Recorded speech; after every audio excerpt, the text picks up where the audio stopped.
Assalamualaikum warahmatullahi wabarakatuh. Hari ini kita akan coba lapor pajak secara online di jponline.pajak.go.id. Langkah pertama adalah kita siapkan formulir bukti pemotongan pajak penghasilan PPh 21 bagi PNS. Kemudian kita login, isikan nomor NPWP, kemudian kata sandi, kemudian isikan kode keamanan sesuai dengan yang tertera di samping, kemudian login. Setelah berhasil login, pilih tab lapor, selanjutnya pilih menu e-filing, kemudian buat SPT, kemudian langsung jawab pertanyaan yang ada di menu buat SPT. Apakah Anda menjalankan usaha atau pekerjaan bebas? Pilih tidak. Kemudian apakah Anda seorang suami atau istri yang menjalankan kewajiban perpajakan terpisah atau pisah harta? Pilih tidak. Selanjutnya, apakah penghasilan bruto yang Anda peroleh selama setahun kurang dari 60 juta rupiah? Untuk melihat penghasilan kita lebih atau kurang dari 60 juta rupiah, kita bisa lihat di formulir bukti pemotongan pajak poin ke-11. Jumlah penghasilan bruto ini yaitu Rp62.835.447. Nah, kembali ke pertanyaan, apakah penghasilan bruto yang Anda peroleh selama setahun kurang dari 60 juta rupiah? Karena tadi penghasilan bruto yang di atas 60 juta, maka kita pilih tidak. Pertanyaan selanjutnya adalah, Anda dapat menggunakan formulir 1770S. Pilihlah form yang akan digunakan, kita pilih dengan bentuk formulir.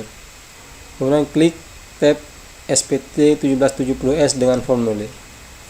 Langkah selanjutnya, isi tahun pajak yang akan kita laporkan, tahun 2022, status SPT normal, klik selanjutnya. Bagian A, penghasilan yang dikenakan PPh final dan atau bersifat final. Kalau tidak ada, lanjut ke daftar harta. Di bagian B, harta pada akhir tahun. Nah, untuk yang penghasilan bruto di atas 60 juta rupiah, ini wajib mengisi daftar hartanya minimal 1. Kalau hartanya sudah pernah diisi pada SPT tahun lalu, kita bisa klik harta pada SPT tahun lalu kalau hartanya masih ada. Atau bisa kita pilih menu tambah untuk menginput daftar harta. Karena ini daftar harta pada tahun lalu masih sama, maka kita klik harta pada SPT tahun lalu. Kemudian akan muncul daftar harta kita tahun yang lalu. Lanjut ke daftar utang. Kemudian di bagian C, kewajiban utang pada akhir tahun. Kalau ada utang pada akhir tahun di bank misalnya, silakan diisi. Tapi kalau tidak ada, kita lanjut ke daftar tanggungan. Untuk daftar tanggungan bisa kita lihat di formulir bukti pemotongan di poin A8, status jumlah tanggungan keluarga untuk PT KP. Statusnya kawin, jumlah tanggungannya 0.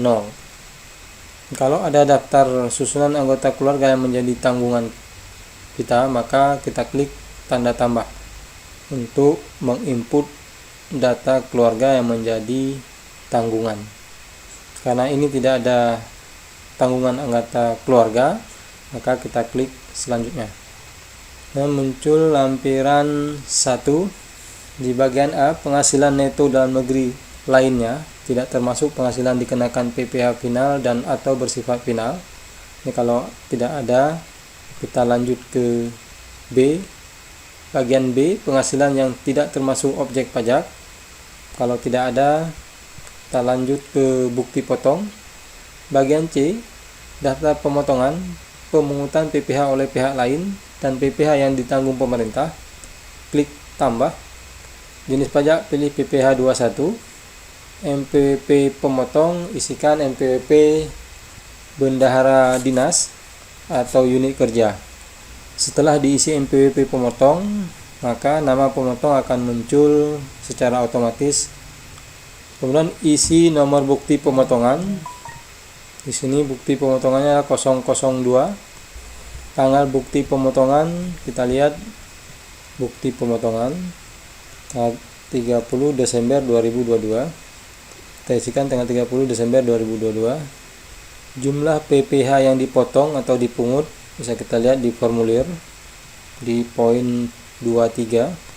Di sini 0, kita isikan 0, kemudian simpan. Pilih selanjutnya. Status perkawinan bisa kita lihat di formulir juga. Di sini statusnya K, kawin. Kita pilih kawin. Lanjut ke A. Bagian A, penghasilan itu. Penghasilan itu dalam negeri sehubungan dengan pekerjaan. Dilihat di formulir bukti pemotongan poin ke-15, kemudian diinput ke aplikasi. Selanjutnya lanjut ke B.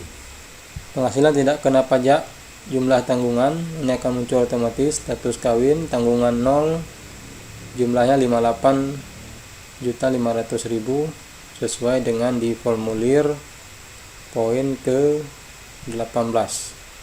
Kemudian lanjut ke C, PPh terhutang, kalau tidak ada lanjut ke D. Kredit pajak, kalau tidak ada lanjut ke E. Kemudian PPh kurang atau lebih bayar, ini dicek. Kalau sudah nihil artinya sudah benar pengisian kita. Kemudian klik lanjut ke F. Selanjutnya lanjut ke pernyataan. Nah, muncul pernyataan, silakan dibaca, kemudian diconteng setuju, klik selanjutnya. Kemudian ambil kode verifikasi, kita kirimkan melalui email.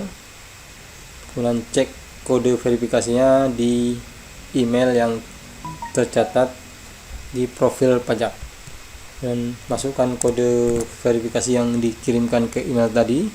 Kemudian klik kirim SPT. SPT Anda berhasil dikirim, bukti penerimaan elektronik telah dikirim ke email Anda. Apa respon Anda terhadap plan ini?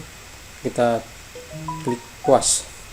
Dan di tab arsip SPT, laporan pajak kita tahun 2022 sudah tercatat. Demikian, terima kasih atas perhatiannya. Semoga bermanfaat. Assalamualaikum warahmatullahi wabarakatuh.